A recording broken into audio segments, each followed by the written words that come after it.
Working super hard. Any plans for hiatus?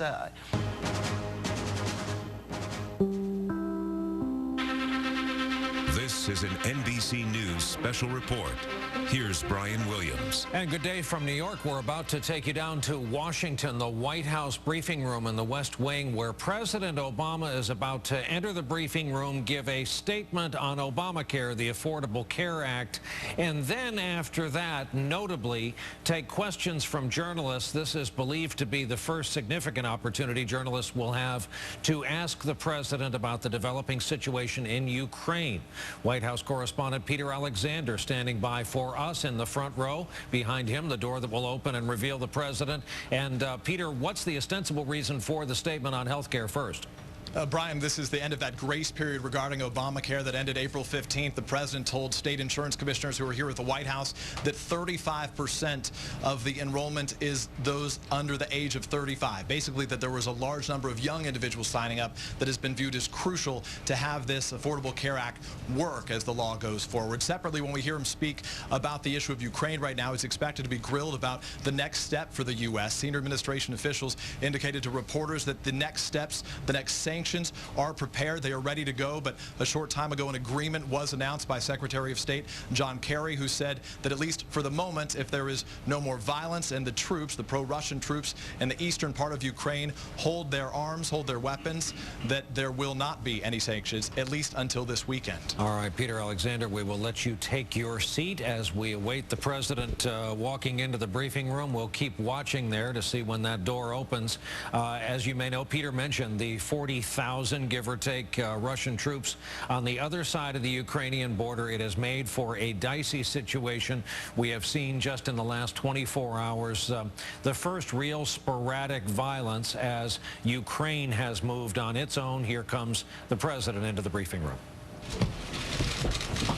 Hello, everybody. Before I begin, I just want to express on behalf of the American people our deepest condolences to the Republic of Korea and the families of all those who've seen their loved ones lost when a ferry sank within the last couple of days. Obviously, information is still coming in. We know that many of the victims of this terrible tragedy were students, and American Navy personnel and Marines have already been on the scene helping with search and rescue.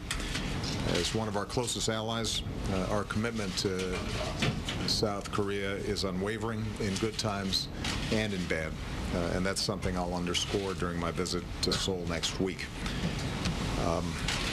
Before I take questions, I'd also like to say a few words about how the Affordable Care Act is now covering more people at less cost than most would have predicted just a few months ago.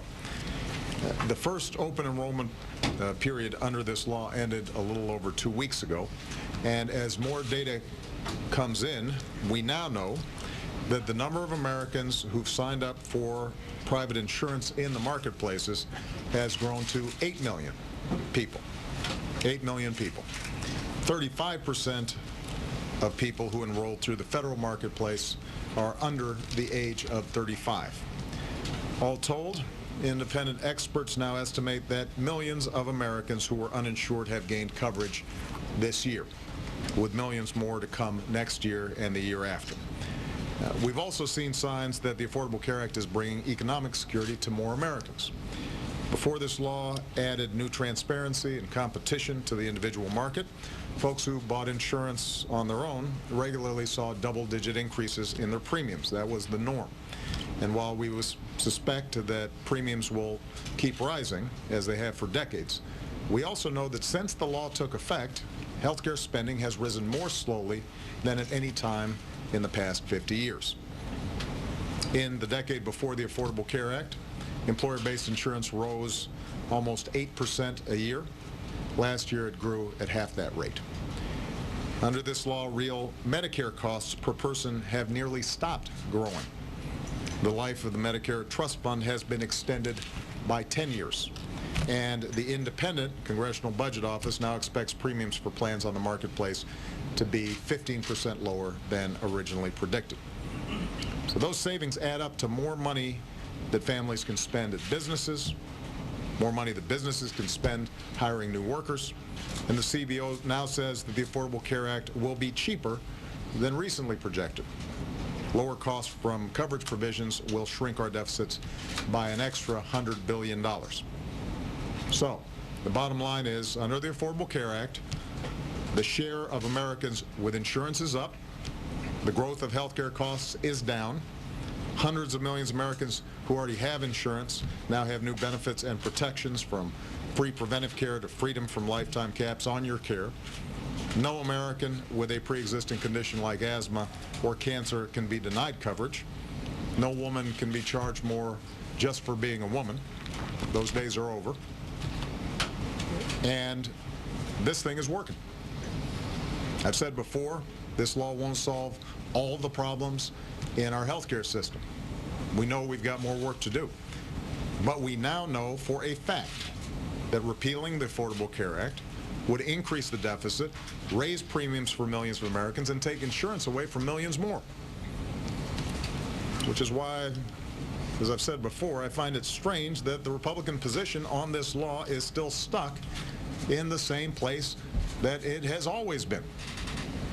They still can't bring themselves to admit that the Affordable Care Act is working. They said nobody would sign up. They were wrong about that. They said it would be unaffordable for the country. They were wrong about that. They were wrong to keep trying to repeal a law that is working when they have no alternative answer for millions of Americans with pre-existing conditions who'd be denied coverage again, or every woman who'd be charged more for just being a woman again. I know every American isn't going to agree with this law, but I think we can agree that it's well past time to move on as a country and refocus our energy on the issues that the American people are most concerned about, and that continues to be the economy. Because these endless, fruitless repeal efforts come at a cost. The 50 or so votes Republicans have taken to repeal this law could have been 50 votes to create jobs by investing in things like infrastructure or innovation, or 50 votes to make it easier for middle-class families to send their kids to college, or 50 votes to raise the minimum wage or restore unemployment insurance that they let expire for folks working hard to find a new job. The point is, the repeal debate is and should be over. The Affordable Care Act is working, and I know the American people don't want us spending the next 2.5 years refighting the settled political battles of the last 5 years. They sent us here to repair our economy, to rebuild our middle class, and to restore our founding promise of opportunity, not just for a few, but for all. And as president, that's exactly what I intend to keep doing as long as I'm in this office. With that, I'll take some questions. Let's see who we got. Kathleen Hennessy of the LA Times. Thanks, Mr. President. It sounds like there's been some development in the Ukraine talks in Geneva. And I'm just wondering if you could describe your level of confidence in what this agreement is and how you can be sure that Russia will follow through, given some of the remarks from President Putin this morning. I don't think we can be sure of anything at this point. I think there is the possibility, the prospect, that diplomacy may de-escalate the situation and we may be able to move towards what has always been our goal, which is let the Ukrainians make their own decisions about their own lives. There was a meeting in Geneva, representatives of the Ukrainian government, the Russian government, the EU, as well as the United States. It was a lengthy, vigorous conversation. My understanding is that the Ukrainian Prime Minister gave a detailed and thorough presentation about the reforms that they intend to introduce, including reforms that provide assurances for Ukrainians who live in eastern and southern Ukraine that they will be fully represented, that their rights will be protected, that Russian speakers and Russian natives in Ukraine will have the full protection of the law. And my understanding, based on what I've heard, is that there was an acknowledgement within the meeting that the Ukrainian government in Kiev had gone out of its way to address a range of the concerns that may have existed in southern and eastern Ukraine. there was a promising public statement that indicated the need to disarm all irregular forces and militias and groups that have been occupying buildings. There was an offer of amnesty to those who would willingly lay down their arms, evacuate those buildings, so that law and order could be restored in eastern and southern Ukraine.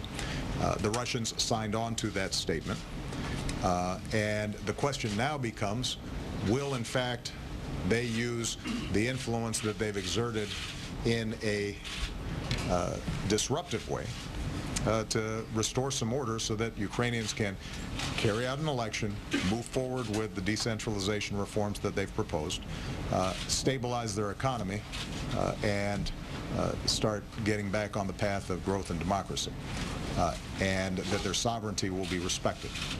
We're not going to know whether in fact there's follow-through on these statements for several days. And so today I spoke with Chancellor Merkel. Later on in the day I'm going to be speaking to David Cameron. We're going to be consulting with our European allies. Over the last week we have put in place additional consequences that we can impose on the Russians if we do not see actual improvement of the situation on the ground. And we are coordinating now with our European allies. My hope is that we actually do see follow-through over the next several days. But I don't think, given past performance, that we can count on that. And we have to be prepared to potentially respond to what continue to be efforts of interference by the Russians in eastern and southern Ukraine. If, in fact, we do see improvements, then that will obviously be a positive. In the meantime, we're going to make sure that we continue to help the Ukrainian government, working with the IMF, the Europeans, and others, to stabilize their economy and to start reforming it. We're going to continue to work with our NATO allies to make sure that they are assured that we're going to meet our Article 5 obligations and that they are secure. And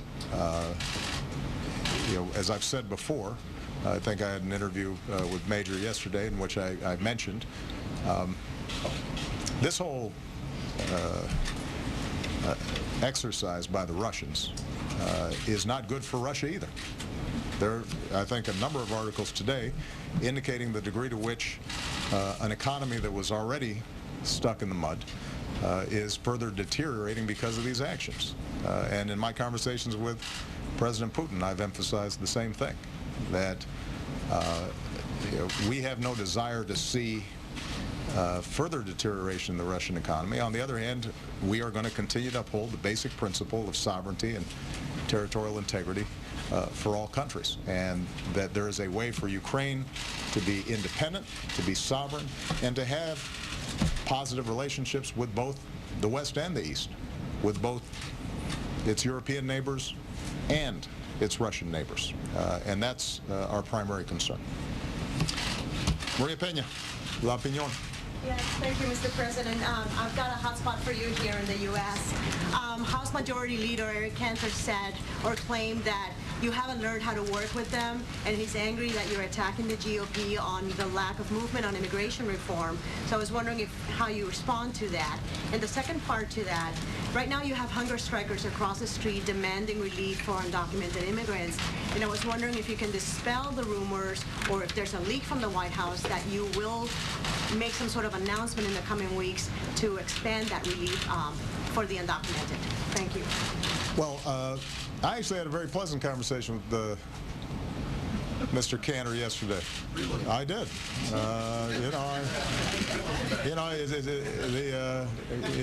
You're always kind of surprised by the mismatch between press releases and the conversation. I wished him happy Passover, and what I said to him privately is something that I would share with him, that I've said publicly, which is there is bipartisan support for comprehensive immigration reform. It would strengthen our economy, it would help with our security, and it would provide relief to families who, many of whom have lived here for years and who have children and family members who are U.S. citizens, and that Congress should act. And that right now what's holding us back is House Republican leadership not willing to go ahead and let the process move forward. So it was a pretty friendly conversation. I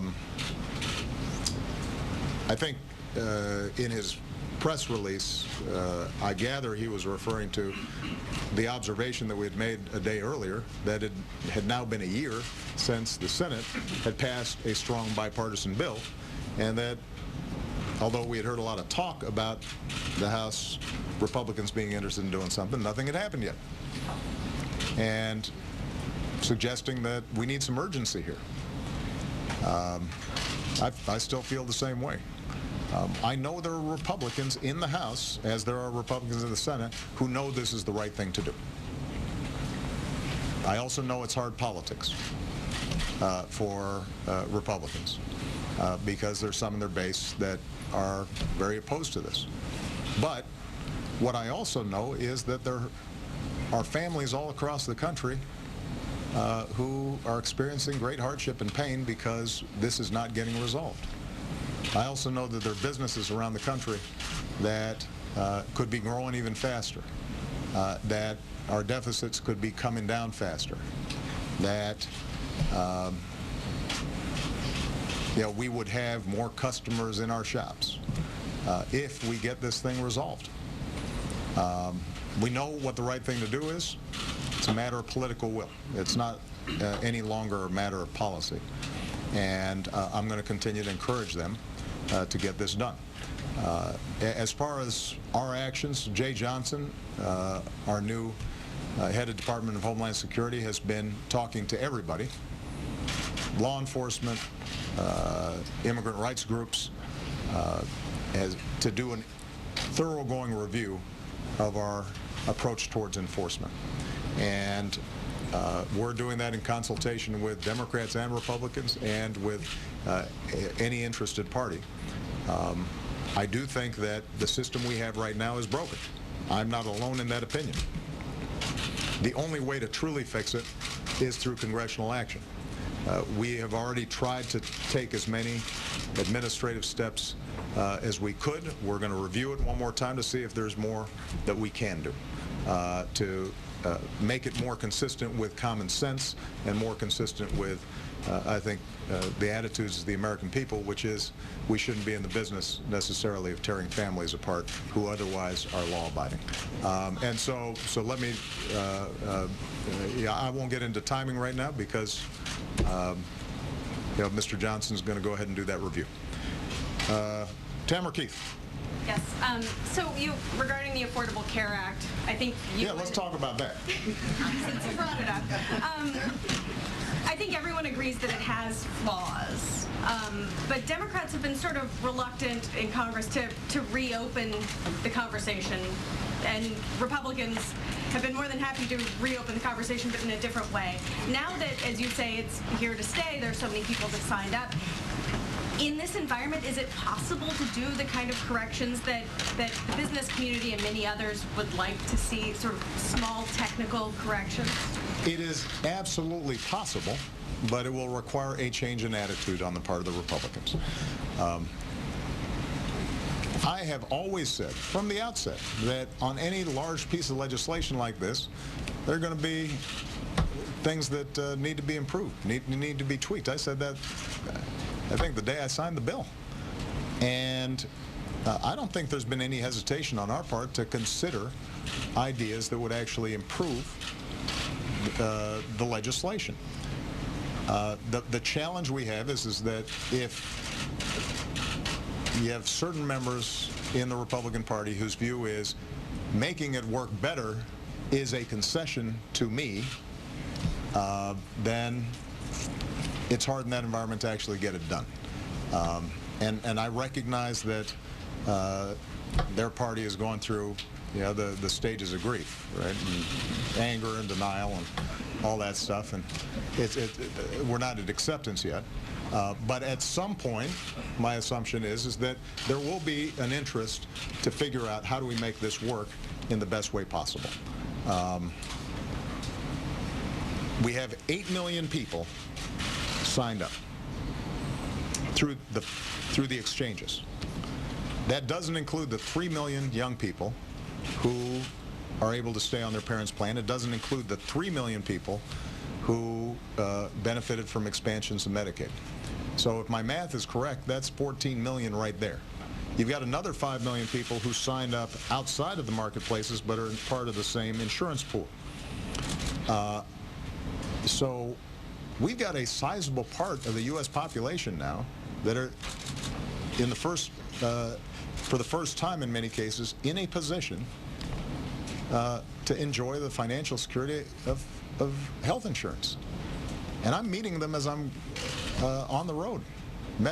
Saw a woman yesterday, young woman, maybe 34, with her mom and her dad, and she's got 2 small kids and self-employed husband, and it was diagnosed with breast cancer. And this isn't an abstraction to her. She is saving her home. She is saving her business. She is saving her parents' home, potentially, because she's got health insurance, which she just could not afford. And the question now becomes, if in fact this is working for a lot of people, but there are still improvements to make, why are we still having a conversation about repealing the whole thing, and why are we having folks say that any efforts to improve it are somehow handing Obama a victory? This isn't about me. And my hope is that we start moving beyond that. My suspicion is that probably will not happen until after November, because it seems as if this is the primary agenda item in the Republican political platform. But here's what I know. The American people would much rather see us talk about jobs, would much rather see us talk about high college costs, would much rather see us discussing how we can rebuild our roads and our bridges and our infrastructure and put people back to work. They'd much rather see us talk about how we boost wages and boost incomes and improve their individual family bottom lines. And if the Republicans want to spend the entire next 6 months or year talking about repealing a bill that provides millions of people health insurance without providing any meaningful alternative, instead of wanting to talk about jobs and the economic situation of families all across the country, that's their prerogative.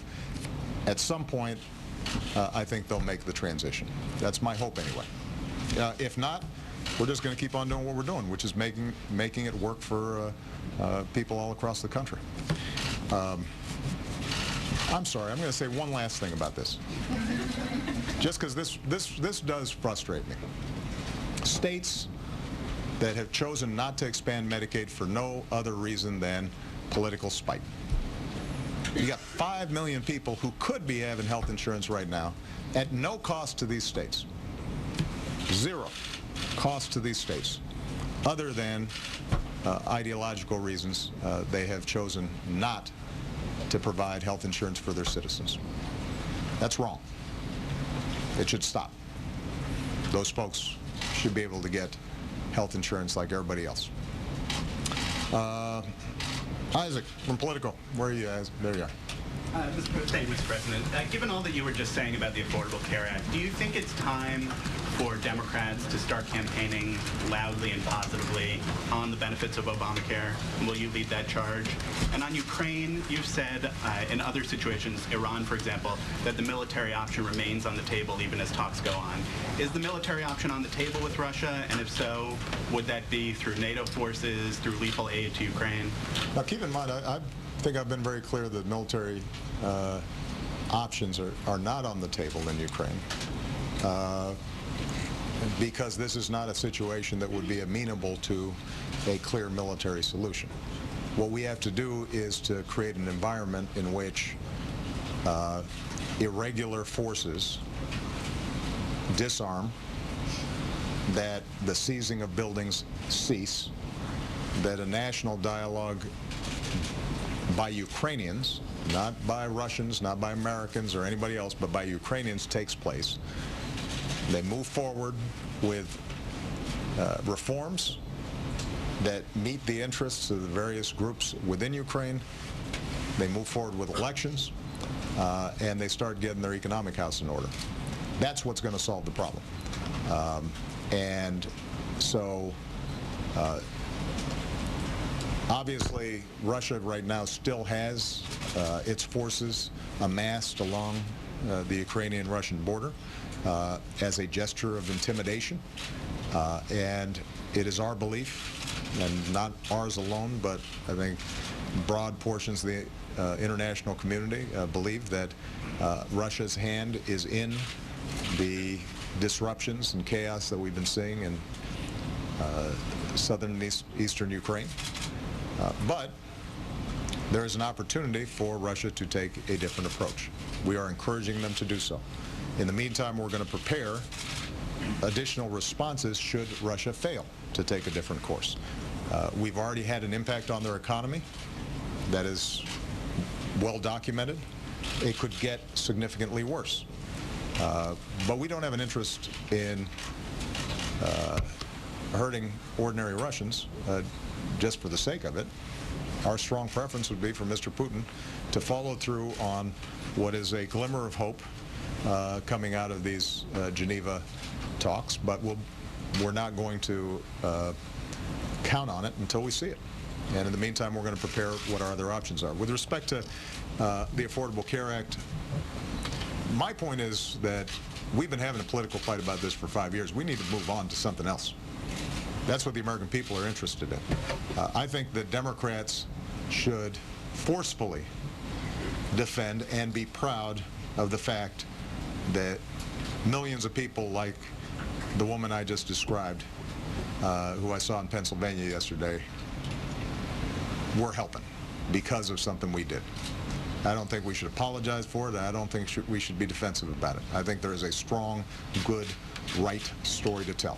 I think what the other side is doing and what the other side is offering would strip away protections from those families and from hundreds of millions of people who already had health insurance before the law passed, but never knew if the insurance company could drop them when they actually needed it, or women who were getting charged more just because they were a woman. I'm still puzzled why they've made this their sole agenda item when it comes to our politics. It's curious. But what I intend to talk about is what the American people are interested in hearing. Our plans for putting people back to work. Our plans for making sure our economy continues to innovate. Our plans to make sure that, as I discussed yesterday, we're training people for the jobs that are out there right now and making better use of our community colleges and linking them up with businesses, and how we're going to continue to bring manufacturing back the way we have over the last several years, and how we're going to put more money in the pockets of ordinary people. So if Republicans want to spend all their time talking about repealing a law that's working, that's their business. I think what Democrats should do is not be defensive, but we need to move on and focus on the things that are really important to the American people right now. David Jackson. Yes, sir. Thank you. One reason the Republicans talk about is there are people who object to the law, who said they've had problems with the law, and there are a significant number of opponents of the law. I guess my question is, what makes you think a significant majority of the American people, of voters, will accept this law? Or are we destined to see health care as a 50-50 red state, blue state argument for years to come? I think you're mixing up two things here, David. You said there are people who have seen problems with the law. That's not 50% of the American people. Right? There may have been folks who have been affected in ways that they weren't happy about by the law. That is a far smaller number than the millions of people who've been signed up. That doesn't mean we shouldn't be concerned about it. That's an area where, as I said to Tamara, we should be open to, are there ways that we can make it even better? So that's objective facts and real problems out there. The other side of it is just polling, right? What's the general opinion of the law? which is attached to general opinions about me or about Democrats and partisanship in the country generally. My view is that the longer we see the law benefiting millions of people, the more we see accusations that the law is hurting millions of people being completely debunked, as some of you in the press have done. And the more the average American who already has health insurance sees that it's actually not affecting them in an adverse way, then it becomes less of a political football, which is where I want it to be. This shouldn't be a political football. This should be something that we take for granted, that in this country, you should be able to get affordable health care, regardless of how wealthy you are. Now, the larger issue about whether we can move past the polarization and sort of the bitter political debates between Democrats and Republicans, of which Obamacare is just one small part, you know, that's going to take more time. But it's not for lack of trying on my part. And I think that I speak for all Democrats in saying we would much prefer a constructive conversation with the Republicans about how do we get some stuff done. And let's focus on some areas that the American people really care about. On jobs, we know that infrastructure would put people back to work right now and would improve our economy for the long term. Didn't used to be a partisan issue. Why aren't we coming up with a way to make sure that we're rebuilding our roads and our bridges and improving our air traffic control system? There's no reason that has to be political. There really isn't any ideological disagreement on that. And I guarantee you after this winter, if you look at the potholes that are the size of canyons all across big chunks of the United States, that people would like to see an infrastructure bill. Well, let's get it done. How long before healthcare ceases to become a political football, you think? Well, you know, I think it's hard to say. It's interesting. I spoke at the LBJ Library the other day, and you know, most of us weren't around to pay it real close attention to those debates, or they're pretty distant now in the past. Apparently, it took several years before people realized, hey, Medicare actually works, and it's lifting a lot of seniors out of despair and poverty. So we've been through this cycle before. It happens each and every time we make some strides in terms of strengthening our commitments to each other, and we expand some of these social insurance programs.